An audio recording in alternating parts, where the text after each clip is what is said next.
അങ്ങനെ P C ചാക്കോയും അതോടൊപ്പം അദ്ദേഹത്തിൻ്റെ വിശ്വസ്തരും യു ഡി എഫിലേക്ക് എത്തുകയാണ്. നീണ്ട ഇടവേളയ്ക്ക് ശേഷമാണ് പി സി ചാക്കോ യു ഡി എഫിലേക്ക് എത്തുന്നത്.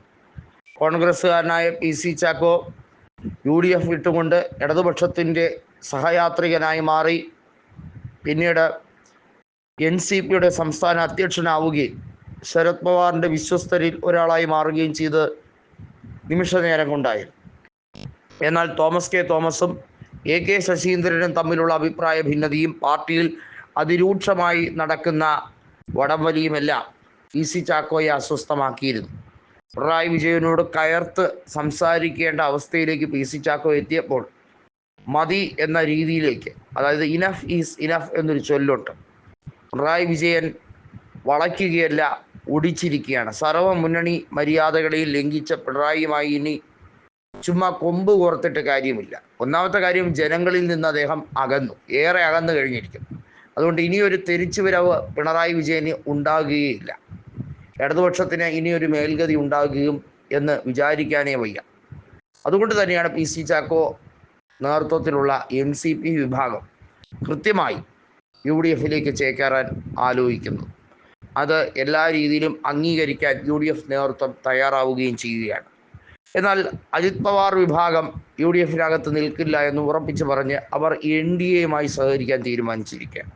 നമുക്കറിയാം, നിയമസഭാ തെരഞ്ഞെടുപ്പിൽ മഹാരാഷ്ട്രയിൽ അജിത് പവാർ വിഭാഗം മഹായുതി സഖ്യത്തിൻ്റെ കൂടെയായിരുന്നു.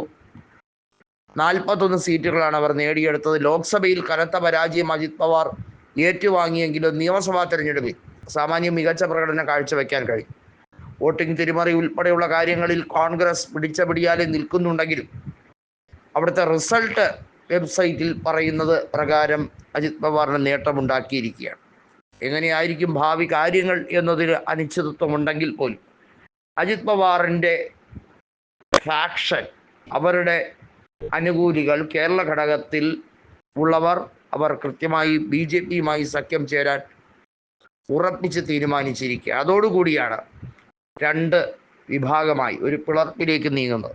എന്നാൽ എ കെ ശശീന്ദ്രനും അദ്ദേഹത്തിൻ്റെ വിശ്വസ്തരും എല്ലാം കൃത്യമായി ഇടതുപക്ഷവുമായി സഹകരിച്ച് മുന്നോട്ട് പോകാനാണ് സാധ്യത. എ കെ ശശീന്ദ്രൻ വീണ്ടും എലത്തൂരിൽ മത്സരിക്കുമോ അതോ അദ്ദേഹത്തിൻ്റെ വിശ്വസ്തരാരെങ്കിലും മത്സരിക്കുമോ എന്നുള്ളത് കാത്തിരുന്ന് കാണേണ്ട ഒരു കാര്യം തന്നെയാണ്. എന്നാൽ തോമസ് കെ തോമസ് എന്ന കുട്ടനാട് എം എൽ എയും മാണി സി കാപ്പൻ എന്ന പാലാ എം എൽ എയും കൃത്യമായും പി സി ചാക്കോടൊപ്പം നിൽക്കും എന്ന് ഏകദേശ ധാരണയായി. മാണി സി കാപ്പൻ നമുക്കറിയാം, എൻ സി പി വിട്ട് കൃത്യമായും അദ്ദേഹത്തിൻ്റെ രാഷ്ട്രീയ പാർട്ടി രൂപീകരിച്ച് പാലായിൽ മത്സരിക്കുകയും അവിടുത്തെ ജനപിന്തുണ കൊണ്ട് 16,000-ഓളം വോട്ടുകൾക്ക് ജോസ് കെ മാണിയെ തകർത്തെറിയുകയും ചെയ്ത വ്യക്തിയാണ്. അദ്ദേഹത്തിൻ്റെ വലിയ രീതിയിലുള്ള നേട്ടം അത് ചെറുതായി കാണാൻ പി സി ചാക്കോയ്ക്ക് കഴിയില്ല. അതുകൊണ്ട് തന്നെയാണ് എൻ സി പിയുടെ മധ്യ തിരുവിതാംകൂർ ശക്തിയായി മാണി സി കാപ്പൻ തിരികെ വരണം എന്ന ആഗ്രഹം പി സി ചാക്കോ പ്രകടിപ്പിക്കുന്നതും യു ഡി എഫുമായി വീണ്ടും ബാന്ധവം പുലർത്താൻ വേണ്ടിയുള്ള സഖ്യ നീക്കത്തിന് വേണ്ടിയുള്ള എല്ലാ രീതിയിലുള്ള ചർച്ചകളും പല നേതാക്കളുമായി കണ്ട് കൂടിക്കാഴ്ച നടത്തി അവരുടെ അഭിപ്രായം ആരാഞ്ഞുകൊണ്ട് മുന്നോട്ട് കൊണ്ടുപോകാൻ പി സി ചാക്കോ ആഗ്രഹിക്കുന്നതും.